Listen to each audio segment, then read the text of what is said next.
Halo guys, balik lagi di channel ini dan selamat datang untuk kalian yang baru bergabung di channel ini. Jangan lupa klik tombol subscribe dan aktifin loncengnya biar kalian semua nggak ketinggalan video aku yang terbaru. Karena aku bakalan bikin video yang pastinya menarik dan bermanfaat untuk ditonton. Nah, kali ini aku akan memberi informasi seputar narkoba menurut medis dan agama yang belum tentu semua orang memahaminya. Oke, langsung aja kita mulai ya. Let's go. Sebelum itu, perkenalkan, nama saya Vicky Fayatil Atila, NIM 2090022 dari Prodi S1 Farmasi Klinis dan Komunitas. Oh ya guys, tapi sebelum itu kita akan membahas tentang pengertian narkoba. Narkoba adalah singkatan dari narkotika, psikotropika, dan bahan adiktif lainnya. Istilah lainnya adalah nabza, atau singkatan dari narkotika, psikotropika, dan zat adiktif. Setelah mengetahui tentang pengertian narkoba, yaitu singkatan dari narkotika, psikotropika, dan zat adiktif, maka kita akan bahas dulu 3 macam obat tersebut ya guys. Yang pertama adalah narkotika.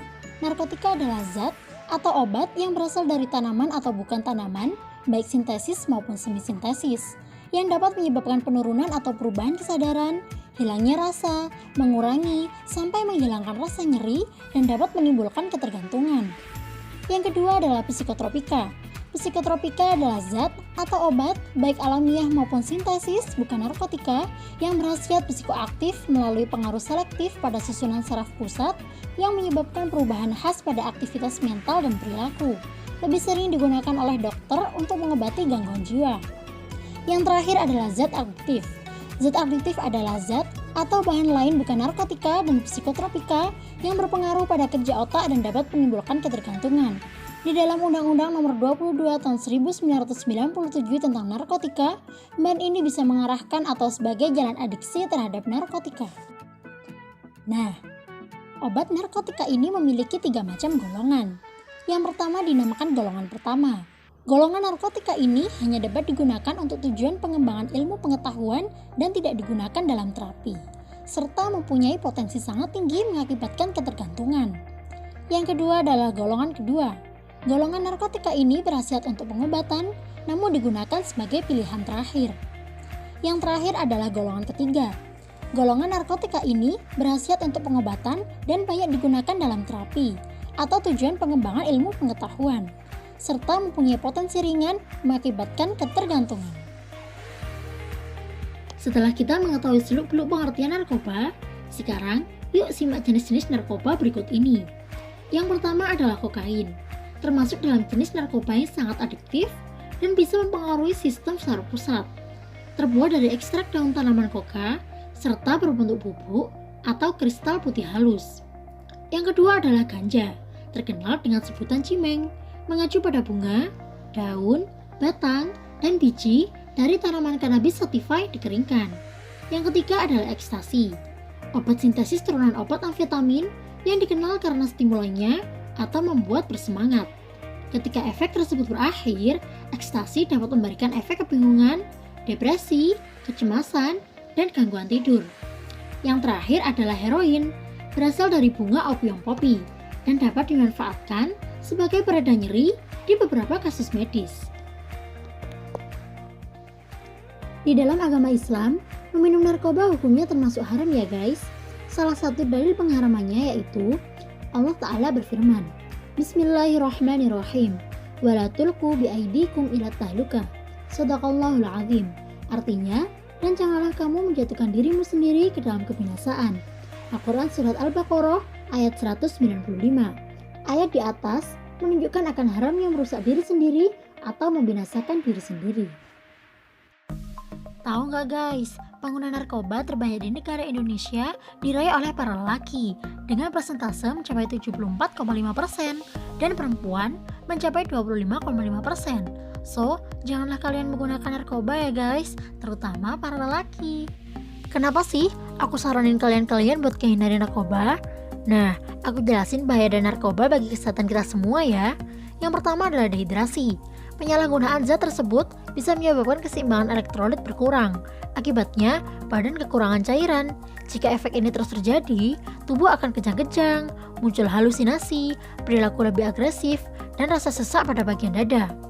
Yang kedua adalah halusinasi. Halusinasi menjadi salah satu efek yang sering dialami oleh pengguna narkoba seperti ganja.